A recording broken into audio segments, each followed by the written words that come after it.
दमाणी नगर भागातील क्रांतीनगरात काही समाजकंटकांनी घरासमोर लावलेली रिक्षा फोडली। सीसीटीव्ही कॅमेऱ्यात टवाळखोर कैद झाले। दमाणी नगर भागातील नव्यानं होत असलेल्या वारकरी भवनासमोरील क्रांतीनगर इथं घरासमोर लावलेली रिक्षा मंगळवारी मध्यरात्रीच्या सुमारास काही समाजकंटकांनी दगड मारून फोडली। रिक्षाच्या समोरच्या दर्शनी भागाची मोठी काच फुटून मोठं नुकसान झालं।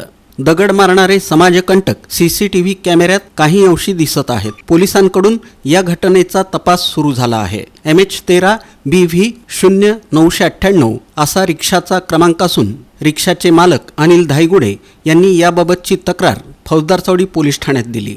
वारकरी भवनासमोरील वळणाच्या चौकात या परिसरातील काही तरुण दररोज घोळका करून मित्रांसोबत गप्पा मारत बसतात।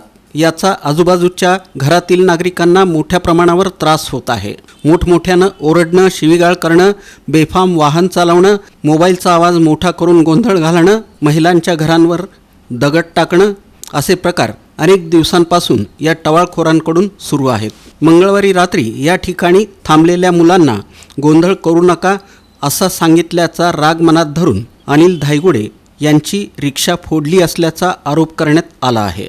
पोलिसांनी या भागात रात्रीची गस्त वाढवावी आणि या टवाळखोरांचा तसंच चोरांचा बंदोबस्त करावा अशी मागणी या भागातील महिलांनी केली। क्रांतीनगरातील मुलं दररोज सायंकाळी या ठिकाणी जमा होतात।